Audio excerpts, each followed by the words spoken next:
Hi there, good afternoon. Welcome to this webinar. 5 reasons why you aren't winning public sector contracts, or probably at least not winning enough public sector contracts. How are we going to get you to win some more? Hopefully across the course of the next 45 minutes, 30 to 45 minutes, we'll be able to give you our best tips and guidance and help you guys along with some good value in terms of being able to do so. Before we get going any further, I will introduce myself. My name's Andrew Watson. I'm the bid training and consultancy manager here at Proactus. So I oversee the team that does everything relating to helping our clients be as successful as possible, all things related to public sector bidding. So hopefully it'll be in a good place to try and provide some value. But the real person who's going to provide value for you today, ladies and gents, is my colleague Alistair. I'll let him introduce himself. Hi, yes, I'm Alistair O'Donnell. I'm the bid manager in the training and consultancy team, the team headed up by Andrew. So any support that we do deliver is usually done between us both, but I tend to head up a lot of the bid writing, reviewing aspect of things. So that's my role. And of course, Alistair is far too modest to say so himself, but when he's on deployment with clients, he will typically be getting kind of quality scores in the 80s, 90s, or even 100% quality scores. So he's very well placed, ladies and gents, to provide some guidance on what we can do better or how we can ensure we're getting our top scores and we are winning as many contracts as we possibly can. So hopefully across the two of us will provide some good value. We'll go through the points in a little second. Guys, there is a chat function, a questions function that we do have. So if you do want to, or would encourage you actually really to ask any questions that you might have, at any point, don't feel like you've got to wait to the end. And what we'll do is I'll maybe try and look at them during, and also we'll try and have a few minutes at the end. There are a huge number of people on the webinar, believe it or not. There's several hundred people on the webinar, which is fantastic this lunchtime. So it means we might not get through, a lot of the questions that are asked, but we will try and do some outreach afterwards and kind of pick up with everyone as well and just make sure we're doing as much as we can in terms of getting the questions or any specific issues that you might have. We'll try and make sure they're all addressed. But beyond that, let me just talk about the sort of objectives for the webinar. We're going to talk about what are the most sort of common errors in bidding, those 5 reasons what's going wrong, what we can do better, and also how we can address these and help you to secure more work, because at the end of the day, that's what it's all about. What we'll also try and do is very briefly at the end, I'll just talk about this kind of size and market opportunities, and also we'll spend a little bit of time talking about how you're making sure you're capturing a lot as part of a process to make sure you're as successful as possible, so to make sure all that stuff covered. And if we've got time, we will spin through some of the questions that you guys are asking as well. So hopefully you can ask them throughout the webinar and we will be able to have a go at answering them as well. Okay, now I don't know about you guys, but I love a poll. I love a poll, just love a poll. So we're going to do a quick poll around the first point. So when we're talking about, how successful are we in bidding, why are we not winning things, let's take a little bit of a sense check if we can. So as an organization, normally how happy are we? How happy are we with the results? So are we very happy, neither happy or unhappy, or very unhappy? It's just a starting point for the discussion, right? And it's a starting point to say, well, if there's a disconnect between we're very happy with the bid that we put in, but we're not getting the results, where is that disconnect coming from? Or a lot of time are we not too sure about the quality of the bids we're putting in? We've got Alistair's given me strict instructions not to spend too much time waffling on about the polls, but the biggest category, 46% as it stands just now, are happy with the results. 33% either happy or unhappy, and 13% unhappy. 3%, I'm sorry guys, very unhappy, and 5% very happy with the results. So most people are either happy or neutral with the results. So with their bids that they're put together.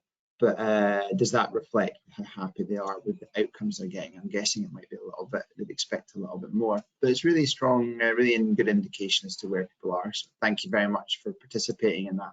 I'll move on under strict instructions. I'll move on. Okay, Alistair, should I spin on to the first slide, let you get into the meat, the juicy stuff, the value add? Shall I go? Please do. Let's go. Yes, let's have it. Next slide, please, as Chris Whitty would say. So, 5 reasons that you might not be winning public sector bids or getting the results that you're looking for. So, interesting results from the very concise poll there.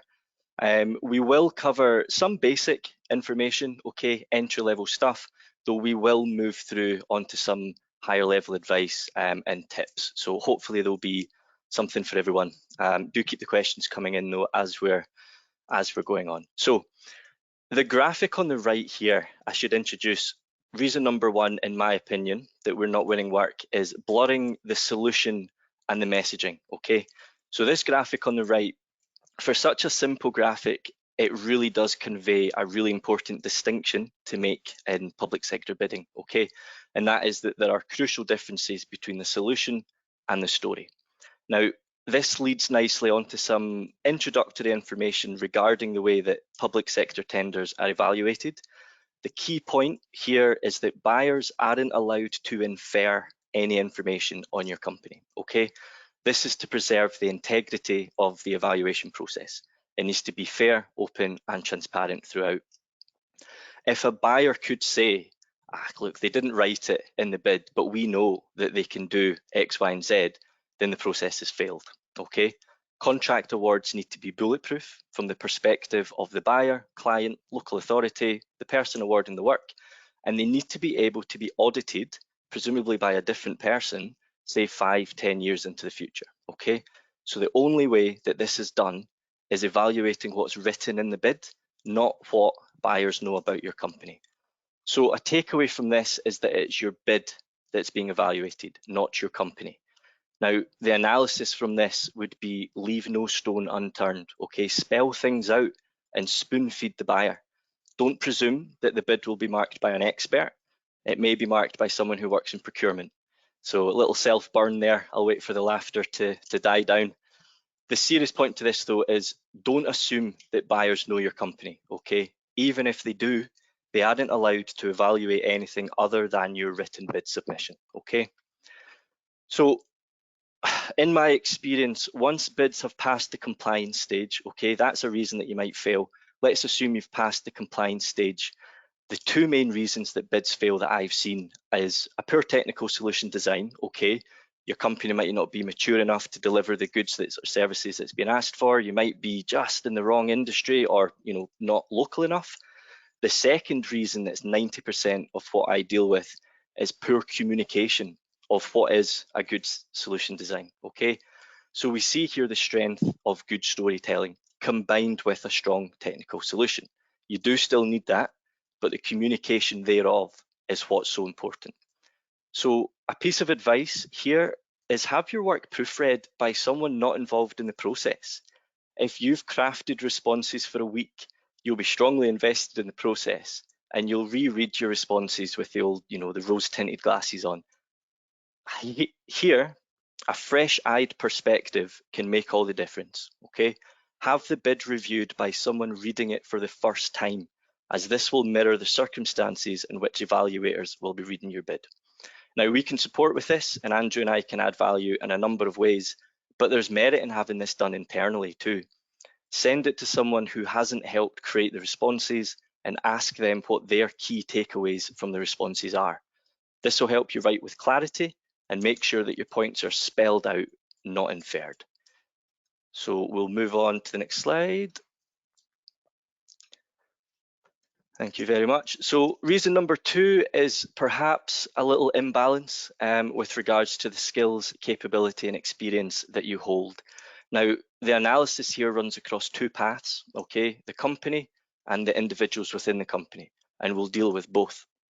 So firstly, with regards to compliance elements within the tender, so we're talking about the company's skills and experience, there will likely be key and core requirements for companies bidding for work. So examples of these would be domiciliary care, this will be a CQC rating. Electrical works will be NICEC. We were at the 18th edition when I left the industry. Non-discipline specific examples could also include DBS checks, potentially as part of your vetting and onboarding policy. So these represent non-negotiable, crucial industry requirements to operate in the field, okay? Other tender opportunities or the same tender opportunity may have preferred accreditations. So this could include ISO 9001 for your quality management system. It may include Cyber Essentials Plus, or it could include membership of the Prompt Payment Code. Okay, now these are just examples. So these latter requirements can be worked around. So if you have an internal quality policy that closely aligns with ISO standards while not yet being formally accredited, use this, lean on it. The ISO standard is preferred, but if you've got a quality management system that's just as good that leans on the ISO standard, use it. Of course you can use it. Let me know if I've explained this clearly enough. Drop a question or a comment in. But a little tip that I like to use in my writing, okay, we're people selling to people at the end of the day. If you're not accredited, tell buyers that you aren't accredited yet, okay? This just leaves the door open, it leaves some hope, and it's a strong signal of intent for the future. Just tag on yet. Now, here, there's benefit in understanding what's mandatory and what can be worked around. We can help you with that on a case-by-case basis. I'm just not sure it's an appropriate use of time for today with there being multidisciplinary attendees, but do drop us a message and we can advise further on this area. So a further point of note here, particularly important for SMEs and newer or younger companies, or even established companies who are looking to diversify into the public sector, is you may have a lack of demonstrable public sector experience, which would stop you using this as case studies, introducing client testimonials, or using this as demonstrable evidence throughout your tender response. Now again, there are nuances in the evidence that we can present here to allow you to use the evidence and the experience that you do have. So it's worth noting at this point that the new Procurement Act 2023 is expected late autumn this year. I've got October in my head. It wants SMEs bidding for opportunities in the public sector, okay? Competition keeps price down, it drives quality up, and it breeds innovation. Make no mistake, you're welcome and you're wanted on these public contracts, okay? Don't doubt that. So what we can do here is we can use experience that's perhaps less directly aligned with the contract. So now, on reflection, I was going through this. This example might not be the best example because I would imagine school works are going to all be public. But if you're a private company and you're tendering for work that's based in a school, let's just take it as an example, you may have included private sector works in a school setting. So similarities here include working to strict deadlines, usually term time, school holidays, okay? So ensuring delivery in strict accordance with the school's requirements, programme adherence, you could call that. It will likely have included vetting your teams and supply chain partners following DBS checks. If there was physical or construction works, it may have involved traffic management systems, a strict site sign-in procedure, I've been rehearsing that, and non-disclosure agreements may have been signed. There may have been strict working hours, physical segregation of works, and efforts used to protect staff and students if they're going to be in situ. So there's 7 possible similarities, with the only difference being that this exposure was gained in the private sector, okay? So as a result, I would implore any bidder with this type of experience to celebrate it and use it in your bids. Now, a tip, read the KPIs, the key performance indicators that the buyer is using on the tender that you're bidding for, and look for previous examples where you have delivered in line with these KPIs. So we spoke about programme adherence. A couple of others could be quality standards, emergency call-outs attended within 2 hours, 4 hours, 2 days, whatever it may be. First time fix rates, deliveries completed in full and on time. You get the idea. Align your benefits with the specifics of the tender, okay? Don't guess. Now, with regards quality in a school setting, I would advise Googling Oxgang school wall ties, okay?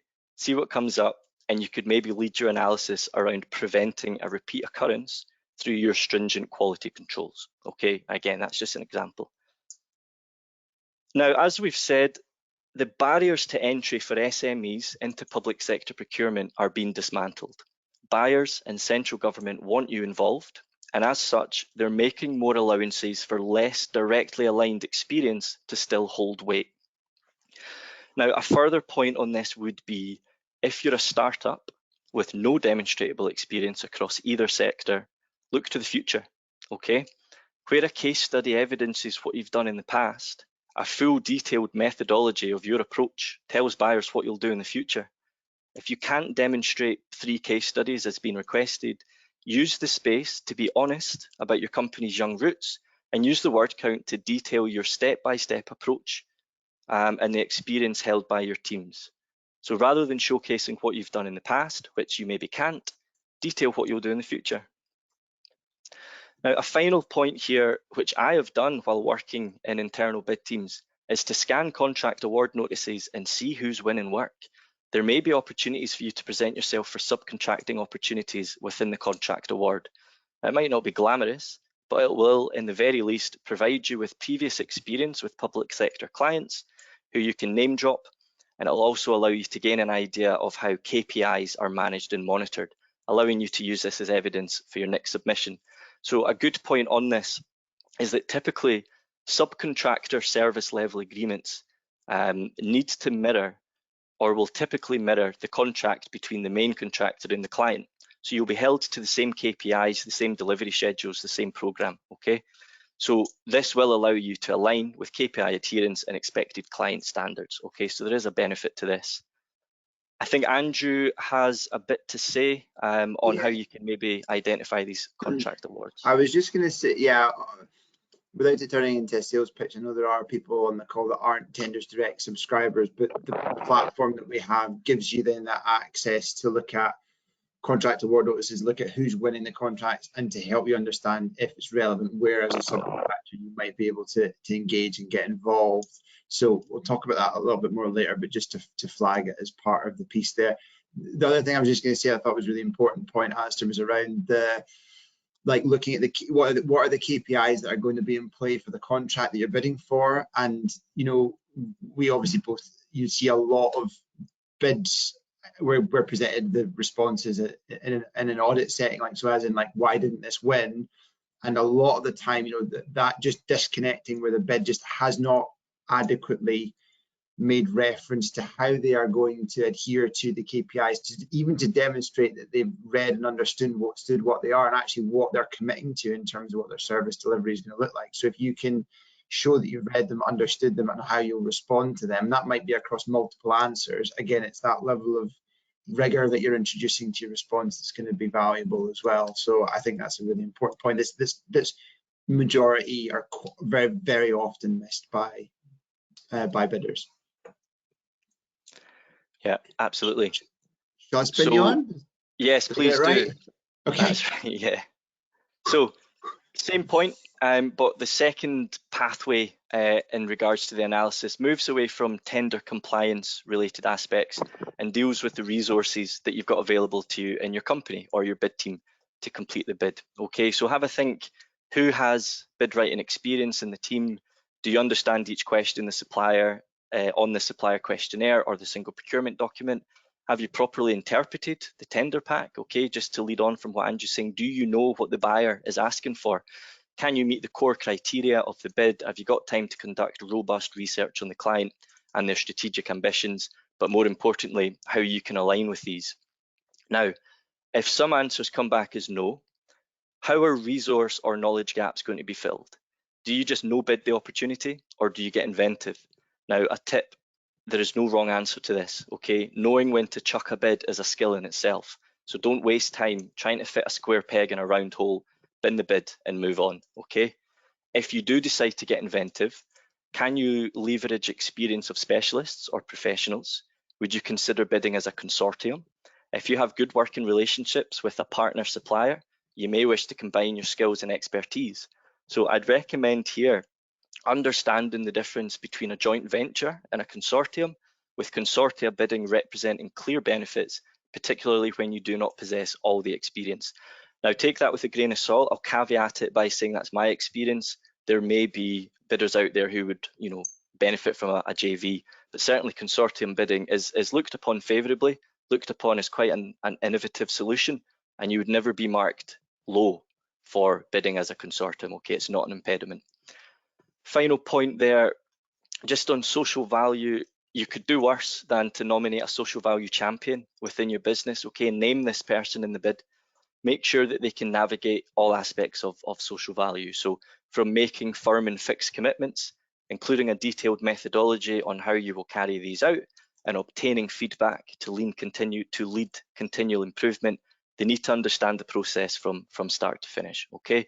This will breed confidence in the buyer that you will execute this and go into granular detail on relationship forming with community leaders, identifying groups who may be in need of support.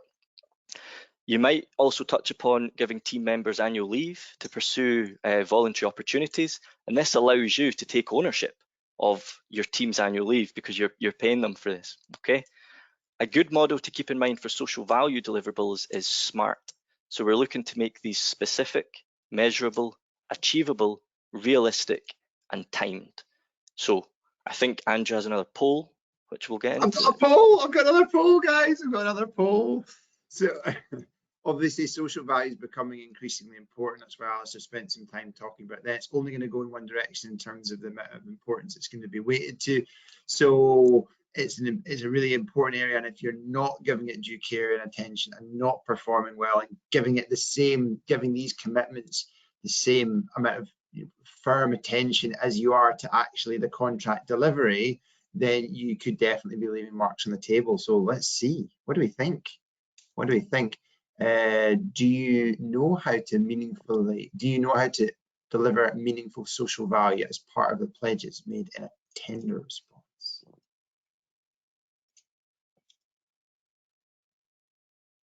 Let's see how au fait we are with social value. Interesting. Guys, I'm loving the rapidity of the polling response. Alistair is breathing a sigh of relief. I'm not going to go on too much about it, but that's nearly everyone voted now. 37% saying yes, 42% saying no, and 21% saying I've never made a social value pledge. So it's most people are saying no, we don't know how to meaningfully do it. Only a little bit over a third saying yes, we do. So guys, again, not going into another sales pitch, we do a separate, a specific training session on social value and bidding. So that runs every month. So if you wanted to spend a bit more time going into that, a bit more detail about how to champion it within your organization and how to respond to it within tenders, we can look at that as well. Okay, great stuff, guys. Thank you for the poll responses. Rapid group. Guys are on it today. Okay, should I spin on, Alistair? Please do. Yeah, we're chewing through them, we're getting through it. So reason number 3, in my opinion, that we might not be getting the results that we want from public contracts is you might be overcomplicating things and you might be doing things the hard way, okay? So I understand there's an irony in me saying that you might be overcomplicating things and then introducing 5 new templates, but I will talk through them and maybe explain how we can refine some of our processes. So a key issue you'll all have found when appraising bids is that there's not enough hours in the day, okay? From the trawl, finding them across 900 plus portals, to registering, to download the documents each time, trust me, I know. What you'll need to learn to do, if you haven't already, is be absolutely brutal in your assessment of which opportunities to progress, okay? You can't do them all. Now, I'll caveat this by saying that the enemy of progress is perfection, okay? Don't wait for that perfect opportunity because, spoiler alert, they don't exist. If they do, they're few and far between. Do, however, streamline your process for evaluating if an opportunity is right for your business. Again, I'll caveat this. Some will include some really complex decision making. There'll be commercial considerations to take into account. You'll need to speak to the full team. However, some might take 30 minutes for you to decide. Now, we can do this in a few ways. The most effective of these, in my opinion, is by using a bid, no bid evaluation matrix. Now, I've got a template that I can send out freely, so please message us your email or get in touch, and I'll send those out to people who are interested. It's a fantastic document for signposting you to the important information contained within the bid, okay? So insurances, deadlines, length of quality responses, word counts, KPIs, it goes on. These are typically going to be the mandatory requirements, whereby if you don't meet them and won't have met them by contract commencement, it's possibly best not to bid for this opportunity. So the earlier you can come to that decision, the more streamlined your processes are going to become. Now, when I was working in-house bid teams, I used an exception reporting model. So as soon as something stands out as being unachievable, tender becomes a no bid and you move on. However, as we've discussed earlier in regards to workarounds, you are at liberty to request that buyers alter some of their requirements, particularly with insurances. You may wish to craft a question on the Q&A, the clarifications log, stating that you're an industry specialist, highly interested in delivering the works. However, you feel that insurance requirements of, let's say, £10 million each and every claim are prohibitively expensive, and this is the only thing stopping you from bidding. Would the buyer accept 5 million in the aggregate?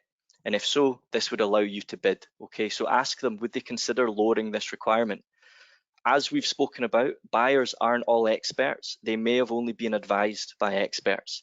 And whenever there's money involved, people tend to add a bit of bunce, okay, or a bit of wiggle room. So as an option, if you have a potential no bid scenario based solely on insurance levels, accreditations, minimum turnover, stick a clarifying question into the buyer. You never know. I have personally experienced success in buyers saying, yeah, we've dropped the insurance requirements. It just goes back to this point that they want competition. It works for everybody. Now, going back to the slide, looking into the project plan, compliance matrix, answer review checklist, and results tracker, I'm not going to go into granular detail on these. However, these are all documents that you can create within your business to optimize your information retention, allowing analysis of successes and failures in each area. So you may have multiple wins with the same client, or you may be able to demonstrate previous experience for neighbouring councils or closely aligned partners of the client. You may traditionally struggle on responses related to supply chain management or business continuity. Knowing this allows you to divert resources to these areas and bring your responses up to standard.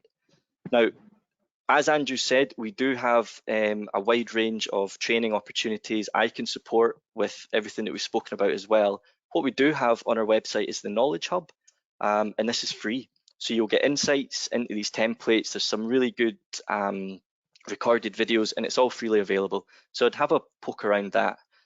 When used properly, these templates are indispensable to bid writing teams. So definitely worth having a good look into.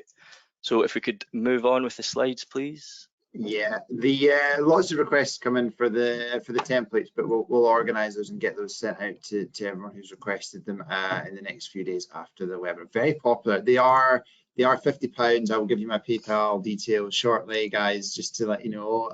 No, I'm joking. We'll get them all sent out in the next few days. Okay, thank you for all the requests.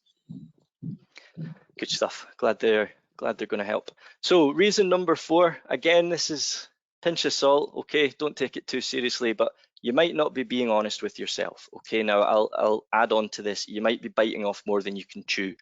So this is closely aligned with the bid no bid strategy, but it's worth discussing in isolation, particularly with regards to a SWOT analysis, okay?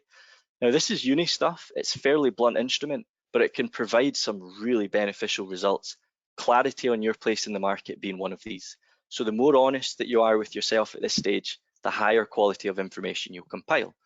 So SWOT, strengths, weaknesses, opportunities, and threats. To put this more simply, opportunities and threats are simply weaknesses and strengths of the competition, all right? So I would suggest that you should have a pretty clear understanding of your company's strengths and weaknesses. However, if you're new in post, you may wish to circulate a questionnaire to subject matter experts in the business, asking what these are. You could circulate a questionnaire on win themes, so unique selling points. What sets us apart from our competition?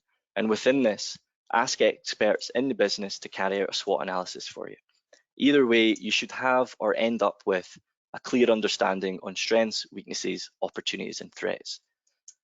So company strengths will lead win themes. I would suggest keeping half a dozen of these fully fleshed out with detailed analysis and evidence points to substantiate them. Now, we'd never use 6 win themes in a bid, that's overkill, but keeping multiple handy will allow you to craft your tender responses around what's important to the buyer. Now, to be honest, this is probably a webinar in itself, but I'll do my best to cover some key points. And I've got another spoiler alert for everybody. Doing your research is reason number 5. So if you were sitting in anticipation, we'll get onto that. Now, Doing your research is very applicable here. So once I've decided to pursue a bid, or once a client brings us a bid, I get straight onto the client's website, okay? Find out what makes them tick, find out what their priorities are. Any reputable public organisation will have a published procurement policy. They'll have strategic aims published on their website, along with a good indication on favoured social value options and groups that they like to support. Find these things out and align your solution design with the client's priorities, okay? It may be net zero, it may be providing employment opportunities for vulnerable people or under 25s, okay? The more you know on this, the better you can formulate your tender responses to hit key priorities of the buyer. So it's a bit like applying for a new job. I certainly have different versions of my CV that I use for different job roles or sectors. I've also created new personalised and bespoke CVs for certain job opportunities. So your bid is your CV. So what's relevant and useful to Leicester Council might not be appropriate in Dundee or Bristol, okay? Research this and personalise your response to fit the buyer's needs. Now, further to this, understanding competitors in your arena will also allow you to formulate your solution design and tender response around known weaknesses of competitors. Now, just to be clear, I would never advise that you state practice have poor customer service, ours is much better, okay? But we can be subtle in this. If through prior client engagement, you know that the incumbent on a contract was removed due to poor quality standards, poor health and safety controls, or poor communication customer service, you would be wise to mould your service offering around these deficiencies in your competition, subtly. So a quick recap. We see here how understanding your own strengths will allow you to align your solution design and win themes with client priorities uncovered during your robust client research phase. We also see how we can doff the cap, as it were, to certain strengths that we know we have over our competition.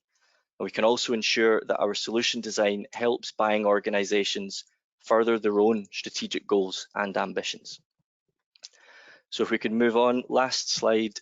I was just going to say very quickly, Alistair, the point about like comparing yourself against competitors. One of the things that the feedback you get when I deliver a lot of the training would be around, well, there's so many potential competitors we have, how can we look at them individually? But I would say one of the points that I raise in response to that is, it obviously is very sector specific, and it's to do with what situation you find yourselves in, whether you've got a smaller number of known competitors or a wider number of unknown competitors. If it's this wider unknown competitors, you can at least to try and like kind of bucket them, kind of put them into types. So you can go, this type of competitor does this type of work, this type of one does this type of work. You're not going to be able to specifically pick at, you know, a deficiency that they might have had as the incumbent, but you can say the advantage that we do over types of company, the advantage that we have over this type of approach.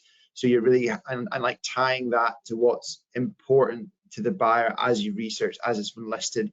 So even if you don't know exactly who you're bidding against, you can still use this sort of categorization of your competitors to try and give you a steer as to what are the important things for me to emphasize that we do that counterbalance, that counteract, etc. against them. Sorry, I know we're pushed for time. I shouldn't be chipping in. No, absolutely. All good points. You can also check contract award notices and see who's winning work, and you know, do a deep dive on these companies. So last one, reason number 5, I think not doing your research can be just a killer. So if you've joined previous webinars, you'll have heard me prattle on about my special 3-stage approach to writing compelling bids. Okay, I stand by it. It's the APMP backed approach. It's the Association of Proposal Management Professionals, and it's just so simple as to become applicable in really any situation. So we've touched upon client research as being critical, but I am going to talk about it again here with specific reference to how you can implement this into your actual bid writing. So we've got a Scottish comedian up here known for his catchphrase, don't back down, double down. So I'm going to double down on the importance of this process. Okay, so step 1, pretty self-explanatory, make a statement of fact. Now this is how I formulate my responses and bids. Make a statement of fact. So company X can deliver responsive domiciliary care services as detailed in the specification document in the area of Luton. We directly employ all teams, and all staff to be used on this project live within 5 miles of St Mary's Church. So you'll improve your scoring here by directly referencing the specification document. This contains the problem or the needs of the client, okay? It's the work that you're providing. So here we see the onus on responsive works, okay, in this made up example. So right now, this is all just fact, and right now we're taking your word for it, okay? You haven't proven anything. Step 2 is the critical part for this sort of this area, okay? So once you've made your statement of fact, provide analysis of it, but make sure that your analysis is aligned with the client and the opportunity, okay? So client, opportunity, specific analysis. What I find helps is once you've written your statement of fact, ask yourself, so what? Why have I said this? You'll force yourself into an analysis of the statement that you've made. So I would go down the lines of benefits of retaining staff directly employed are that this affords us flexibility over staff utilisation and provides flexibility in arranging contingency cover at short notice in the event of unexpected staff absences. Having staff living within 5 miles of Luton town centre means teams can be anywhere on site, anywhere in Luton within 2 hours, even if using public transport. Okay, so there's your client specific benefit. They've asked for responsive, you've stated response times of 2 hours, and you've proven it. Step 3 here is lending credibility to your statements, okay, a bit of believability, make it 3D. So again, I'd go down the routes of on a previously delivered domiciliary care contract delivered in Stevenage, Stevenage Borough Council awarded our company name 100% KPI compliance for appointments made and 100% KPI compliance for urgent call-outs attended within 2 hours. Remarking on our success, Andy Warhol, Head of Residential Services for Stevenage Borough Council, provided the following testimonial, and then lead into your quote. Okay, so we see here the very real temptation to state we can adhere to all responsive requirements and will attain 100% KPI compliance and then move on. And we see here how we can augment and optimize this with the use of the 3-staged approach. Now, this is the last point from me for today, so you can get on with your afternoons. But we could have expanded on the second point of client-specific analysis by tying things into strategic aims published by the buying authority. So I did a quick Google of Luton Council and I stumbled across their adult and social care strategy for 2022 to 2027. So within this, it states that as part of the health and social care Build Back Better policy changes, 3 key areas have become increasingly important in the provision of adult social care. These are offering choice, control and independence, providing an outstanding quality of care, and being fair and accessible to all who need it when they need it. So on point 2, we could have expanded our quote. So this is the same quote. We've got having staff living within 5 miles of Luton town centre means teams can be on site anywhere in Luton within 2 hours, even if using public transport. I would then add, we are confident our approach to service delivery will allow Luton Council to meet their core aims as detailed in their adult and social care strategy, specifically, and then lead into the quote, okay? So we see in the first example how we've provided project-specific analysis of the benefits of our approach. However, in the second example, we've augmented this with how your company can help the client deliver on their strategic community-based aims. It's a slam dunk. Buyers would be hard-pressed not to award you work if you can credibly evidence everything that we've spoken about today. So I hope this has helped some of you. I'll pass back to Andrew for some information on the size of opportunities in the market and making sure you're going for the opportunities best suited to your business. But thank you everyone for your time and attention. I know that was a lot, so I appreciate you all sticking with it. Thanks, Alistair. I'll spin through the last bits very quickly. I know everyone's going to be disappointed. I was going to do another poll here, but I feel like we're pushing our time a little bit, so we'll skip it. Just wanted to touch on the piece around about finding opportunities. The poll was going to be to ask whether or not you've got a system in place to categorize and to support finding all of the opportunities across the public sector. So really one of the aspects Alistair's talked about, all the aspects have been about how to win more, but one of the points about winning more was Alistair talked about is making sure you choose the right opportunities. Choosing the right opportunities is obviously aligned to making sure we have access to the full range of opportunities to then choose within, to then pursue properly within, to then win. So that's why it's an important, kind of very important piece of the puzzle. I know some of the people, quite a lot of the guys on the call are Tenders Direct subscribers. Thank you for your business. Thank you for being with us.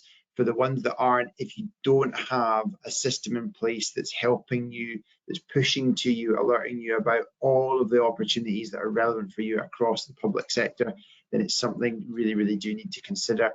There are, you know, as I've got up on the slide there, approximately 50,000 opportunities that are published.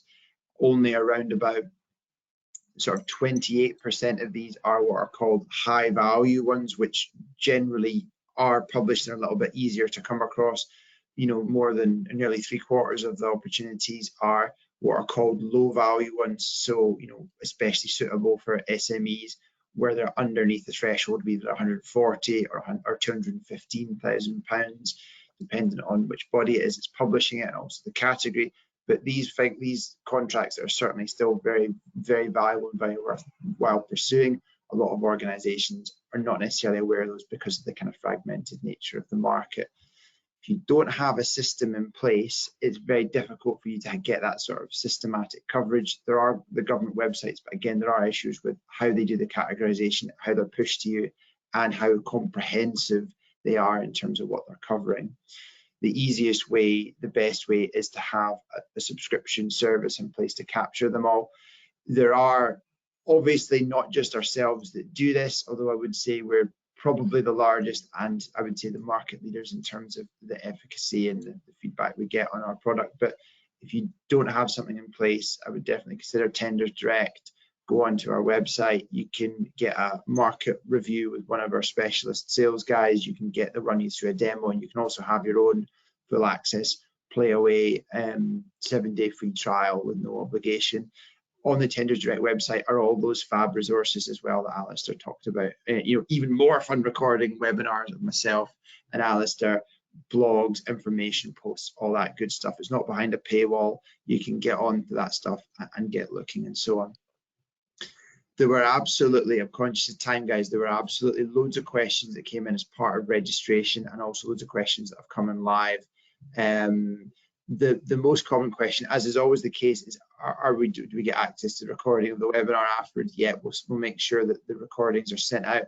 Obviously, a lot of people asked about the templates. Alistair did a good sales pitch on those, so we'll get those sent out as well over the next few days, and we will try and reach out and you know, answer these individual questions as well. There are some really good questions people were putting in, like someone was asking, if your main work has been in the private sector, is pointing to Google reviews, Trustpilot reviews, where we've got 300+ 5-star ratings on both. Could this be leveraged in the public sector? I see you nodding, Alistair. I'm saying absolutely, absolutely, because it's demonstration of the scale at which you've done things, about the level of satisfaction that people have. So again, it's definitely evidence that's going to support your case. If you just say you're really good at stuff versus say it and also add in 300 5-star reviews, you know, I know which one I'm going to think of as more credible. There's loads and loads more questions. We will try and reach out to as many of as you can individually. I'm going to take the blame for running a little bit over, but thank you very much. We will reach out. We will get those templates out to you. We'll try and address the individual questions as well. Let me just skip on to the last slide. Love to carry on the conversation, guys. There's been a really massive turnout for this one, so obviously it's a relevant topic area for a lot of you guys out there.